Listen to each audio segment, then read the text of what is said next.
We all have heard about the famous Igboukwu Museum located in Igboukwu town in Anambra state. But how many of us have visited the museum? So today, I'm bringing you guys on a tour to Igboukwu Museum in Anambra state.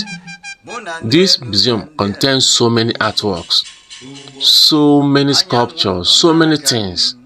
We are going to tour around and see for ourselves and learn so many history behind this museum.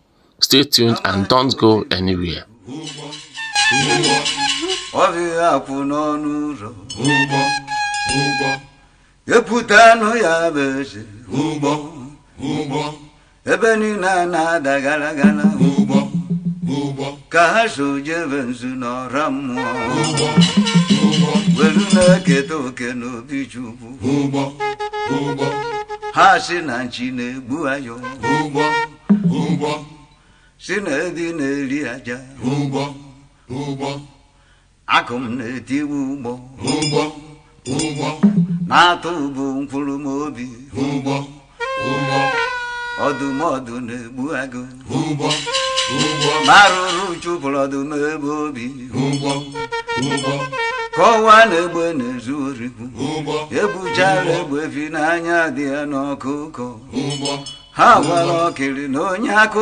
Ebe bụ Igboukwu Museum.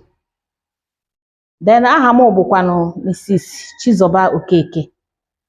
So dịka anyị na-amalite, ebe a bụ Anambra State Museum, mana ịkpọkwa Igboukwu Museum ịdara because this man na a na-akpọ Sir Timothy Chukwubunna Umeweni KSC Kenga Igboukwu. Ya bụ onye lụrụ museum a wee nye n'aka ndị Igboukwu. Igboukwu werezie nye n'aka ndị gọọmenti.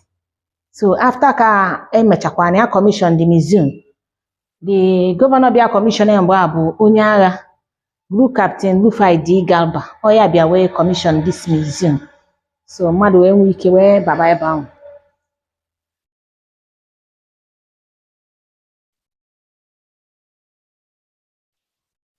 So anyị ga-ebido na nzu white chalk. Dịka anyị na-akụzi ife na this is exhibition hall. Ebe a edebesịrị ancient things. Ife ndị mgbe ochie ji wee bi ndụ mgbe nke ha. Mana inekwa anya na ụfọdụ ihe dị ebe a, ọkwa ihe ka na-eme exist ka ọ bụ. Dịka na-ebido na nzu white chalk. Ihe eji anabata onye ọbịa in olden days. Ma kịta aka na-eme ka use of it. Nke a bụ ọkwa nzu. Nke a bụ ọjị Igbo. Dịka anyị ma na omenala ndị Igbo, ma ọ bụrụ na ememe mmemme ma mmadụ bịa na be gị, ị ga-achọrọ ya ọjị. Then ọ bụkwa na mmadụ bịa be gị chọrọ ha onye ahụ ọjị ma na ịnabataghị ọfụma. Then ọ bụkwa na ịnabatara ya ọfụma, ị ga-ewebatara ya ọjị to welcome the visitor, to show pure heart and a clean mind inwe n'ebe visitor gị nọ. Ejikwa na ọjị eme mmemme dị iche iche. Before anyị amalite, a ga-ebu ụzọ waa ọjị. Nke a bụ ọkwa ọjị.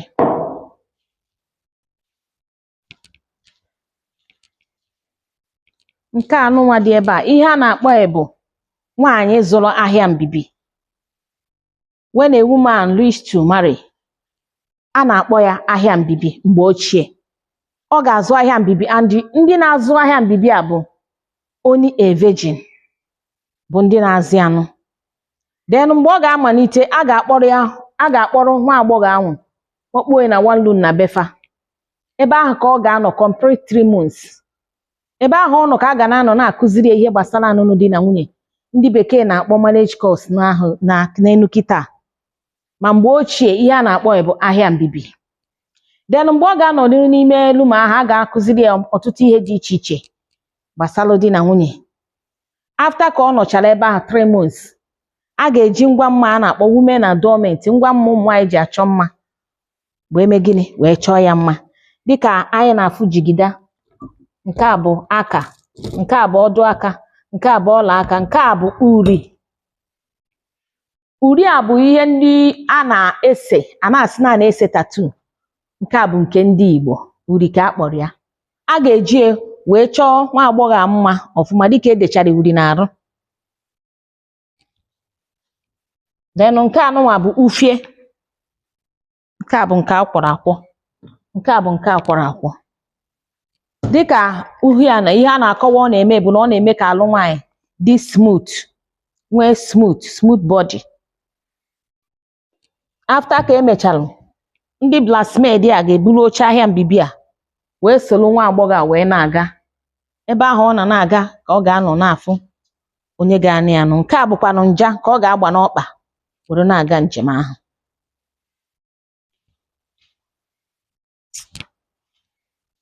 Nke anụnwa bụ atangu bell. Siren ndị mgbe ochie ka a kpọrọ ya.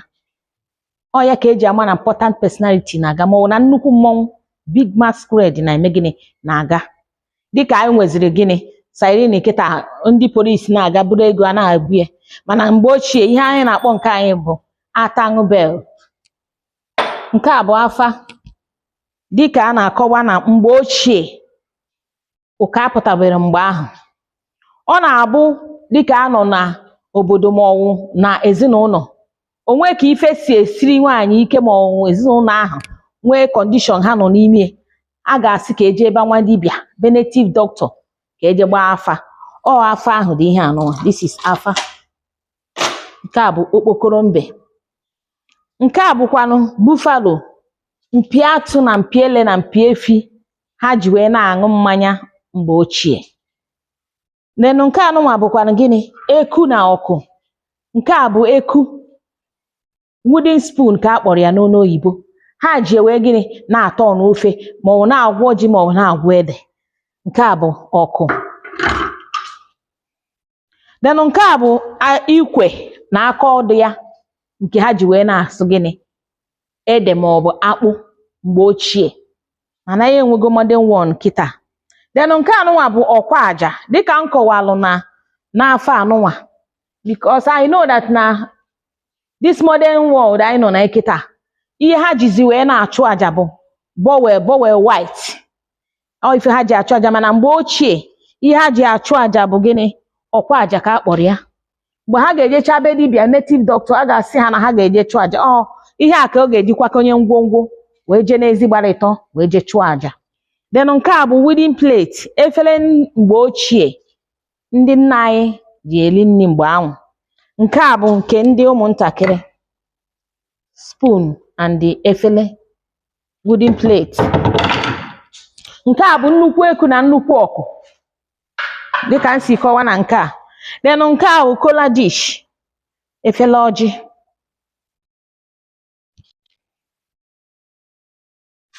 Then nke a bụkwa gịnị efere ha ji wee na-eri gịnị ha ji ekunye ofe. Ọ aja ụpa ka eji wee ekpo ya, crescent. Nke a bụ ọkwa anụ, ọ tray, mana mgbe ochie ha na-akpọ ya gịnị ọkwa anụ eji wooden ya nkụ wee rie ya. Then nke anụnwa bụ ọfọ ka a kpọrọ ya. Ọfọ anụnwa dịka anyị na-aghọta, ọ bụ osisi bụ ihe na-amị ọfọ anụnwa. Ọ a tree bụ ife na-amị. Osisi a na-amịkwanụ this thing ejirokwa mma egbu ya. It's a wonderful tree. A na-ajụzi kedu ihe bụ ọfọ. Ọfọ na ezinụlọ onye na-eji ewu dị papa, old papa na ezinụlọ. Ọ bụrụ na old papa anwụgo, onye ga-eji ewu first son in the family. Kekwana onye na-eji ọfọ, onye aka ya dị ọcha bụ onye na-eji enu. Maka ọ ga-abụ gị na mma na-eme ka ihe isi a na ijikwa eri ọfọ. You know that na onye ji ọfọ bụ onye na-ekwu eziokwu. So then nke anụnwa bụ ihe a kpọrọ ya bụ otufe. Nke a si from Enugu steeti. Ọkwa na ihe ọfọ anyị a na-alụ ka nke ha na-alụ. Otufe ka fa kpọrọ ya. Then nke anụnwa bụ a woman freshening water. Ọ nwaanyị na-echu mmiri. Ọ artist tụrụ nke a kpọọ a woman freshening water. Nke a bụ a colonial soldier.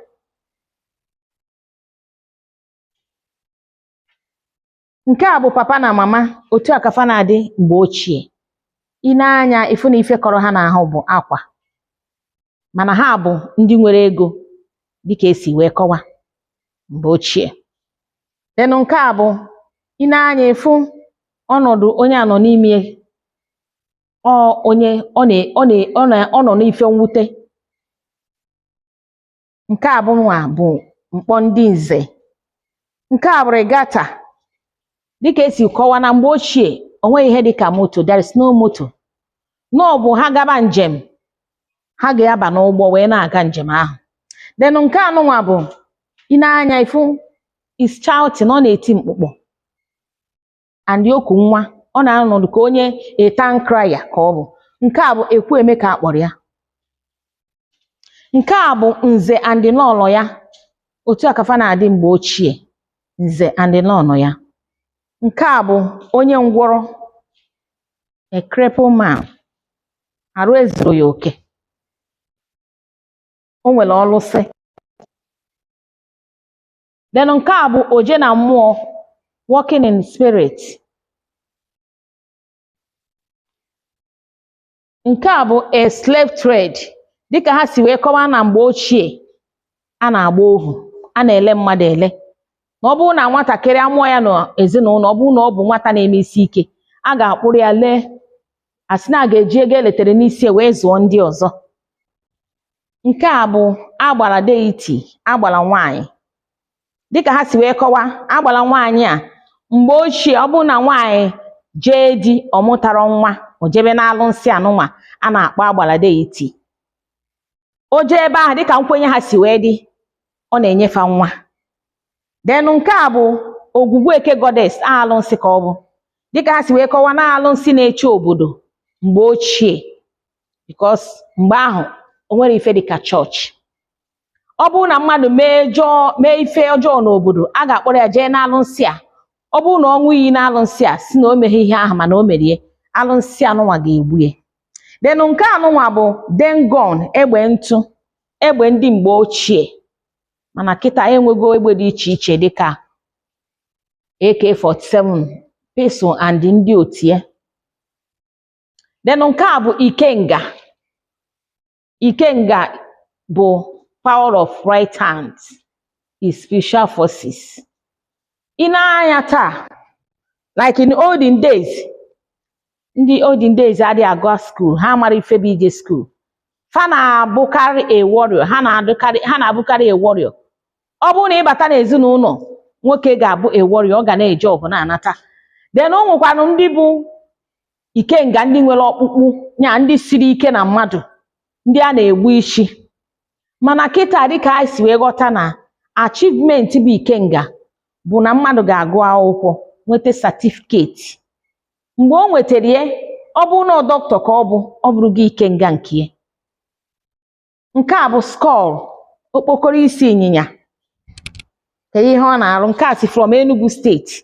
Dịka ha si wee kọwa na ndị Enugu na-abụ ha gbuo ịnyịnya, ha na-akpọ onwe ha ogbu ịnyịnya, mana ndị be anyị gbuo efi, ha na-akpọ ha onwe ha ogbu efi.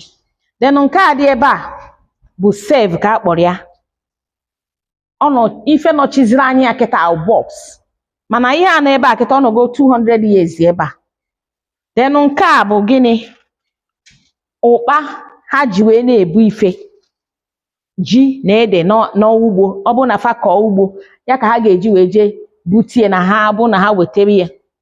Then nke a bụ ngịga eji akwakonye ngwongwo dị iche iche na kitchen, dịka ose na magi na ndị otie. Then nke a bụ azịza ha ji ekocha cupwares mgbe ochie.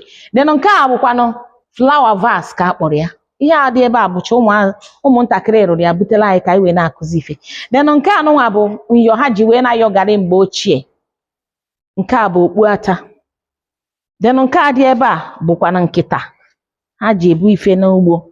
Then nke a bụkwanụ mkpụrụ osisi dị iche iche ụmụ akwụkwọ rụrụ ya bute ya. Anyị nwere ihe dịka pọpọ, anyị nwere gịnị, anyị nwere mango, nwee ube oyibo, nwee cashew n'ime basket ya. Nke anụnwa bụ akụpe, nke anụnwa bụ nke ndị igwe. Nke a bụ ọyọ na oche ejiri owu wee kpa. Then section anyị nọ kịta bụ painting work ka akpọrọ ya. Ị na-anya ifu ụmụ ihe dị iche iche esechara ebe a. Ọkwanụ mmadụ bụ ife esechara ya wee butesia ya ebe a. Ị na-anya ị ga-afụ ndị na-akụ ịgba. Ị na-anya ị ga-afụkwa mkpọkịtị dance n'isi isi ka ọ dị. Ọ mmadụ serie. Ị na-anya ifu mbari. Nke a si from Rivers State. Mbari. This is mbari.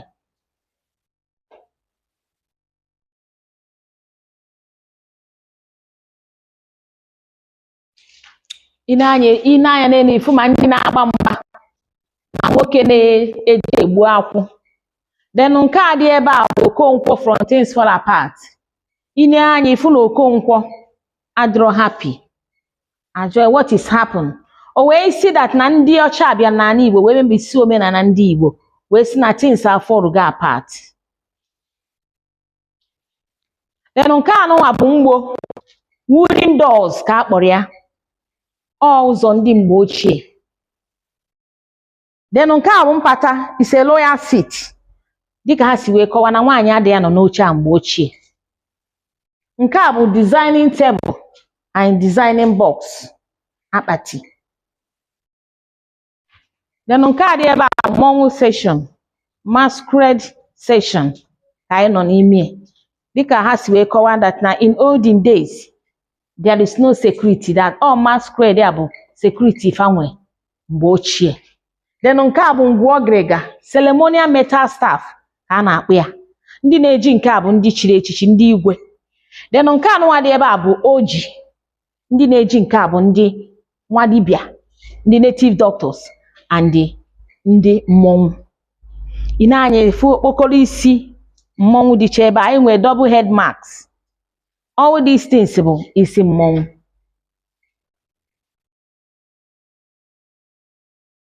Nke a portrait session anyị nwere pot dị iche iche ebe a. Dịka ndị mgbe ochie gosiri anyị ụdị pot dị iche iche ha ji wee bi ndụ mgbe ochie. Ị na-anya ebe a ifu nke a ite ego ka a kpọrọ ya. Ite ego, ite money. Ọ ya ka fa ji eme bankị mgbe ochie. Ọ bụrụ na ndị nne na nna anyị gasịzụsie afịa nata, ha ga-eji mkpụrụ ego ahụ ha zụtara coins, Nigerian coins, wee wunye n'ime pot a wee jee gbuo anị wee nie ya because of gịnị? Ndị ochi. Mana na anyị enweghị bankị dị iche iche na-echekwala anyị ego. Ịbịa ebe ya efukwana ihe a na-akpọ friji ndị mgbe ochie, ite mmiri. Ọ friji ndị mgbe ochie na ebe ahụ. Nke a ite ike, this is ritual pot. Kedu ihe ha ji eme? Ha ji eme ọ bụ ebe a na-akpọ ịmala mmọnwụ. Ha ji eme onwe ha initiate na mmọnwụ. Ọ bụrụ na mmadụ chọrọ ịmalụ mmọnwụ, we want to know masquerade dịka omenala Igbo si wee dị. Ha ga-eburu mmanya ha ji eme mmemme ahụ wee bịa. Mbụ ndị chọrọ ịmalụ dị mmọnwụ, ha ga-agbanye mmanya ahụ na pot. Ọ bụrụ na ha dị 5 people, ha ga-agbanye n'ime pot a. Ọ bụrụ na o nwere onye tiri poison na nke ozugbo ọ na-aba dị spot, the poison neutralize, ọ gaghị enwezi power. Nke anụnwa bụ ite ike. No. Nke anụnwa bụ uwe ezu oke. Ị na-anya efu na ụwa dị ezu oke. O nwere onye ụwa zuru. Ị na-anya ebe efu ọgaranya, fu ogbenye, ife niile a bụ ụwa dị ezu oke. O nwere ife na-akpa onye. Nke a bụ ife ụkọ, scarcity ka a kpọrọ ya. Scarcity n'olu oyibo, ife ụkọ n'Igbo.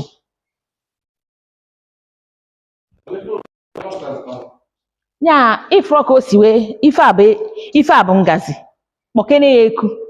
Ịghọtago? Ọ ife ụkọ, o gosiri na o nwere ife dị na this thing dị empty.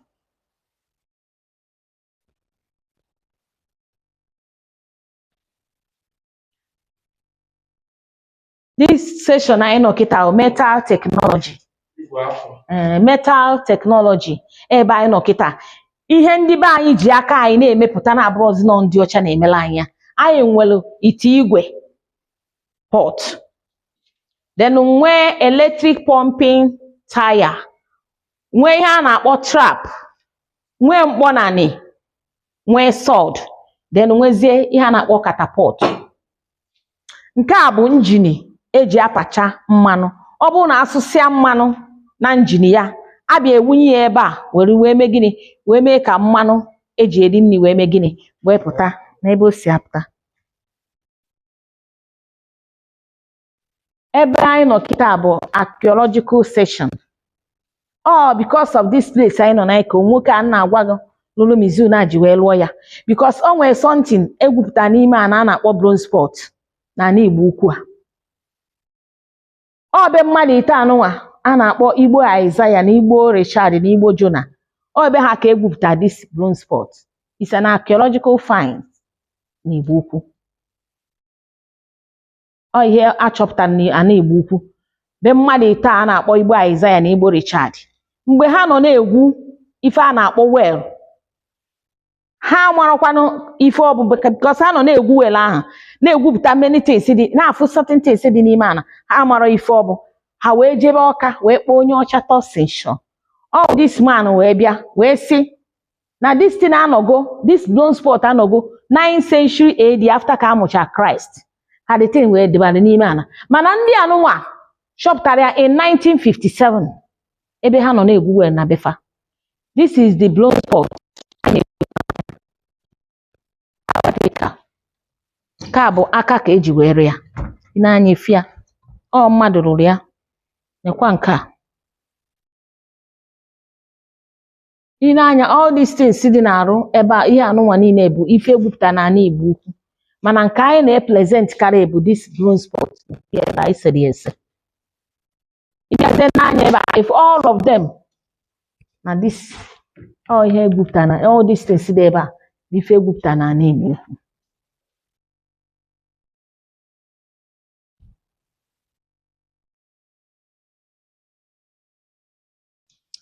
Nke a bụ ijele, nnukwu mmọnwụ ndị Anambra ji eje ife.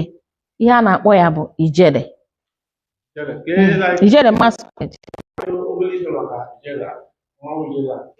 Na inekwa anya ịma na nwaanyị ajakwa ihe gbasa mmọnwụ like that. Mana ihe mmadụ bụ na mmọnwụ ijele a bụ ife ndị Anambra nwe ha ji eje ife. Like on Saturday emelu oriri ji n'Ọka. Ndị mmọnwụ ijele a ha lụchara 5 bịara ebe ahụ. So I will notice inekwa n'anya ifu na yellow bụ color ndị Anambra.